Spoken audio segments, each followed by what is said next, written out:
भौतिक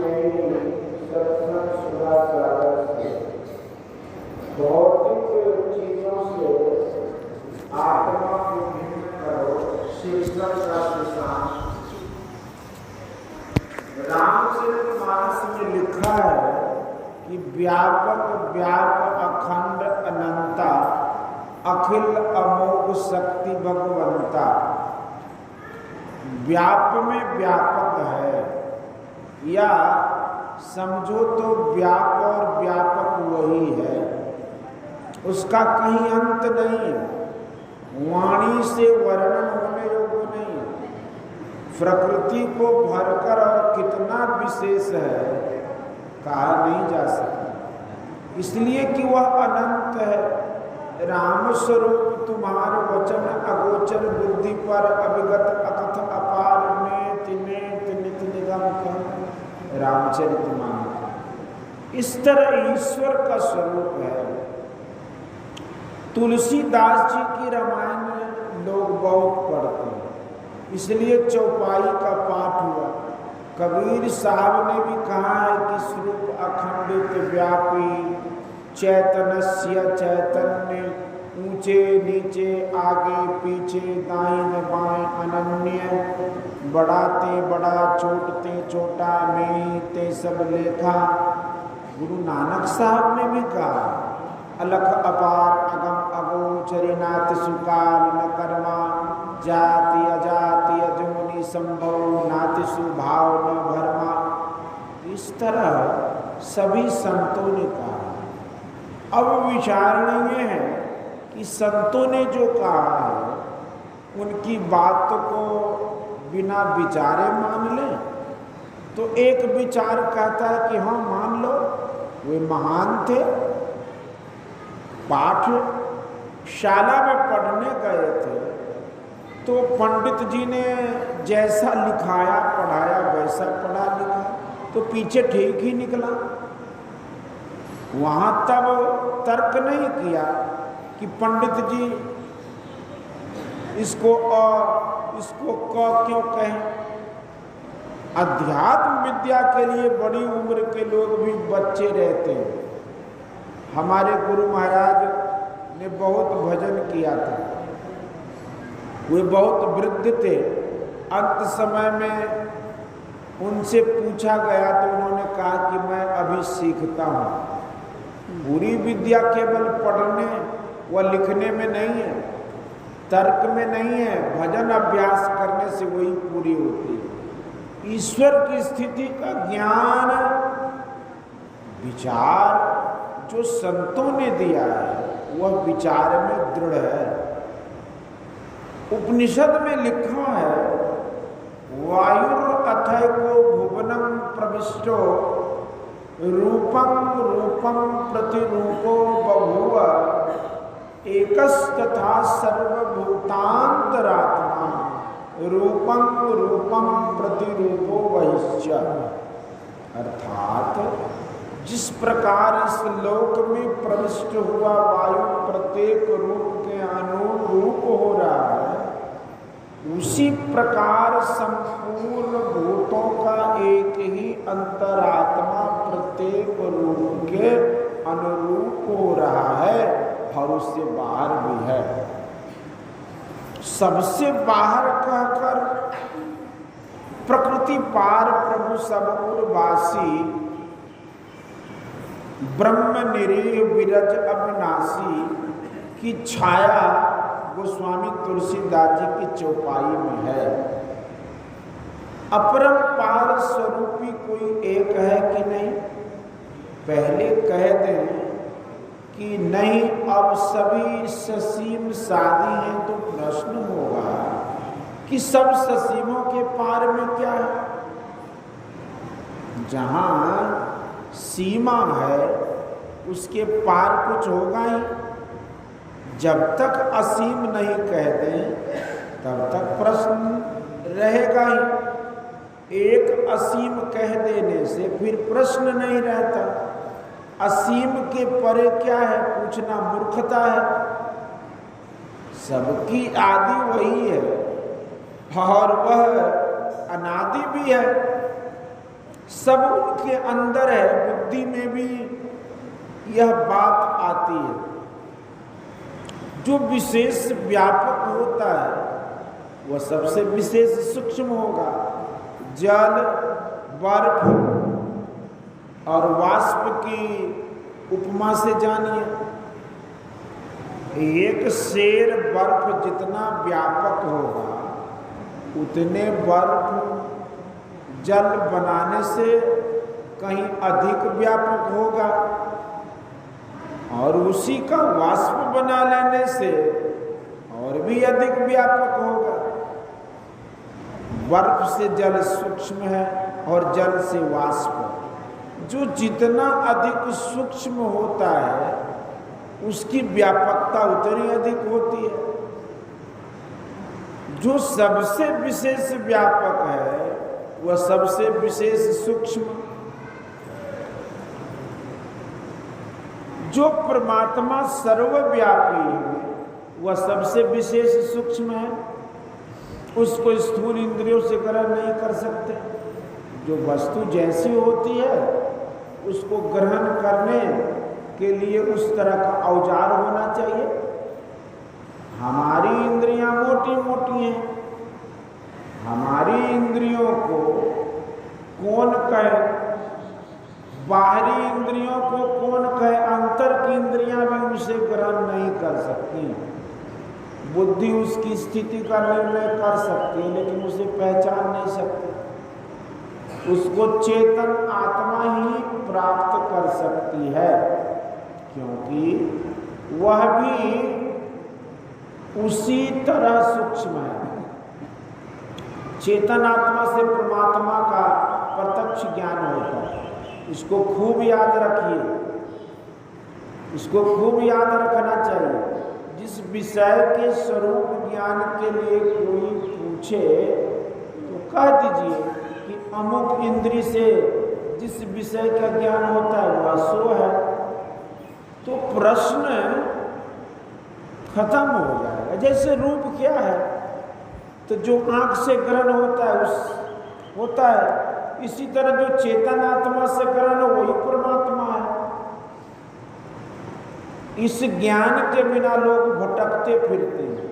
संत सुंदरदास जी ने थोड़े शब्दों में कहा है कि शब्द ब्रह्म परिब्रह्म भली विधि जानिए, 5 तत्व गुण 3 मृखा करि मानिए, बुद्धिवंत सब संत कहे गुरु सोई रे, और ठौर शिष जाय भ्रमे जिनि कोई रे। शब्द ब्रह्म को प्राप्त करके पर ब्रह्म को प्राप्त करते हैं। शब्द ब्रह्म क्या है? इसके लिए उपनिषद में लिखा है, अक्षरम परमो नादः शब्द ब्रह्मेति कथ्यते। योग सिखोपनिषद। लोग वेद को भी शब्द ब्रह्म कहते हैं, लेकिन उपनिषद में जो शब्द ब्रह्म की परिभाषा लिखी है उसी शब्द ब्रह्म के द्वारा चेतन आत्मा को ग्रहण होता है। चेतन आत्मा को जो ग्रहण होता है वही परब्रह्म परमात्मा ईश्वर है। उसका दर्शन अपने अंदर में होगा, बाहर में नहीं।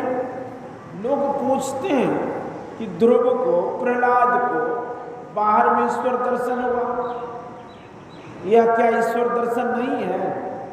मैं कहता हूं कि राम, शिव, कृष्ण, दुर्गा और काली माता आदि सभी ईश्वर ईश्वरियां हैं, लेकिन कहने से लोग हंसेंगे।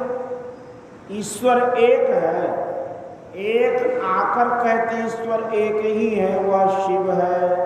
दूसरे कहते श्री राम ईश्वर है, तीसरे श्री कृष्ण को ईश्वर कहते हैं, चौथे देवी जी को कहते हैं। इस तरह एक दूसरे से द्वेष और कटुता उत्पन्न करते हैं। लेकिन मुझसे पूछो तो मैं कहूँगा ये सब ईश्वर के रूप हैं। जैसे अपना फोटो खिंचवाते हैं तो दूसरे कहते हैं कि फलाने बाबू का फोटो है। उसी तरह सब उनके रूप हैं, लेकिन उन रूपों में जैसा कि अभी सुना कि भगत हेतु भगवान प्रभु राम धरु तन भूप किए चरित पावन परमा प्राकृति नर अनुरूप यथा अनेकन वेश धरे नृत्य करे नट कोई सोई सोई भाव दिखा वही आपुन होय न सोय। उस रूप में जो था वह क्या, इसको जानिए। इन सब रूपों में वह एक ही एक है, जो अनेकों में प्रविष्ट होकर फिर बाहर भी है, वही आत्मा है। वह आत्मगम्य है, इंद्रिय गम्य नहीं। इसका बोध कर लेना चाहिए। इसका बोध किए बिना जो भक्ति आरंभ करते हैं वे उसी तरह चलते हैं जैसे कोई मुसाफिर हो और उसको निर्दिष्ट स्थान का ज्ञान ही नहीं हो तो वह भटकता फिरेगा। इसलिए सुंदरदास जी ने कहा है और ठौर शिष जाए भ्रमे जिन कोई रे। उस स्वरूप को प्राप्त करने के लिए यत्न चाहिए। शरीर इंद्रिय आदि भौतिक चीजों से आत्मा को भिन्न करो और भिन्न करके उसे प्राप्त भी करो।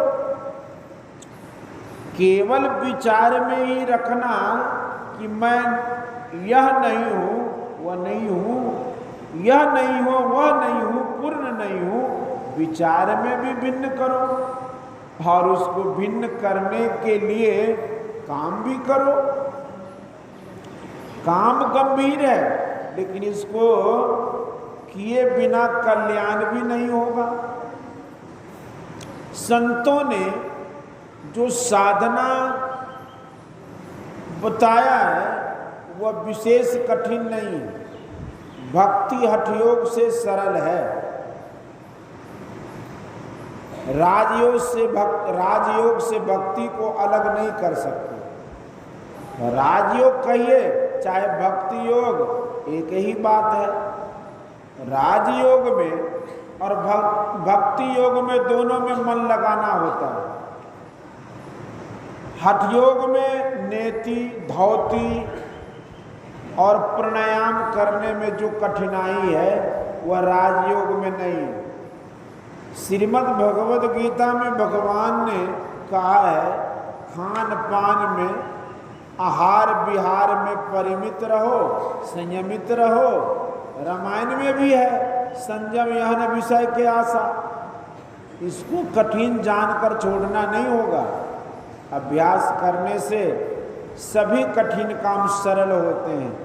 जो जही कला कुशलता कांसो सुलभ सदा सुखकारी सपरी सन्मुख जल प्रवाह सुरसरी बहे गज भारी। साधना में उकताहट नहीं लानी चाहिए, साहस रखना चाहिए। Slow and steady wins the race. बचपन में मैंने पढ़ा था जिस चाल से जल्दी थक न जाओ उस चाल से चलो।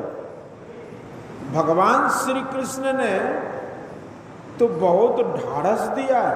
अर्जुन ने कहा कि मनोनिग्रह करना बहुत कठिन है, जैसे हवा की गठरी बांधनी। श्री कृष्ण ने कहा अभ्यास और वैराग्य से होगा। वैराग्य कहते हैं विषयों में अनासक्त होने को।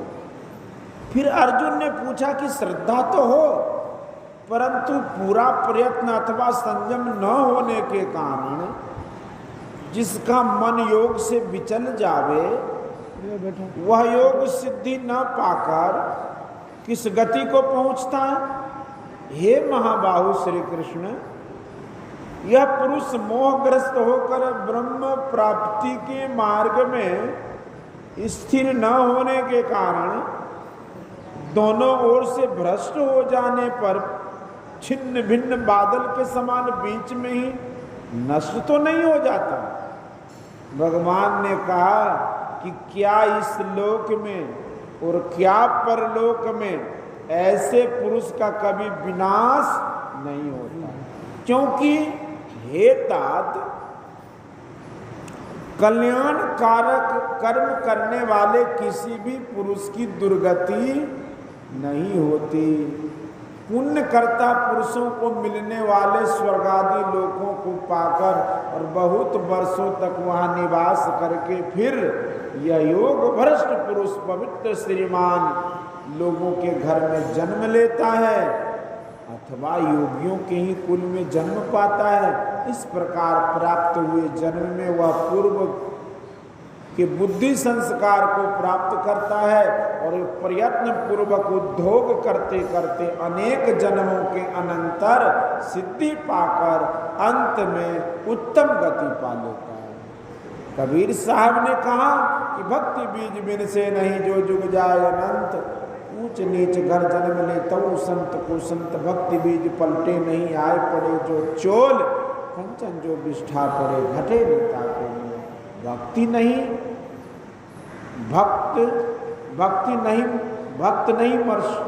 नहीं मर सकती। इसका अंकुर भीतर में होना चाहिए, प्रेम होना चाहिए। अनहद बाजे निझर झरे उपजे ब्रह्म ज्ञान, आवगति अंतरि प्रगटे लागे प्रेम ध्यान। प्रेम शब्द को देकर कबीर साहब ने बहुत मीठा बना दिया। धन के लिए लोगों को लोभ होता है, उसी तरह ईश्वर प्राप्ति के लिए लोभ होना चाहिए। उसका यत्न जानना चाहिए, ईश्वर की भक्ति करनी चाहिए। आपके देश में कल्याण के लिए, मोक्ष की प्राप्ति के लिए सत्संग का प्रचार है। कांग्रेस के प्रचार से सैकड़ों साल पहले से सत्संग का प्रचार इस देश में रहा है। यह ज्ञान की यही तन कर फल विषय न भाई, सबकी समझ में आ जाए तो कितना अच्छा होगा। सभी उपकारी बन जाएंगे, सभी उदार बन जाएंगे, तब मांगने की आवश्यकता नहीं रहेगी। अमीर आदमी स्वयं गरीब को देंगे, देने लेने वाले इतने संतुष्ट हो जाएंगे जितने अजामी मिस्र। यह भाव लाना होगा, तब आप कुछ बंटवारा करवाइए या नहीं, आप ही सुव्यवस्था हो जाएगी।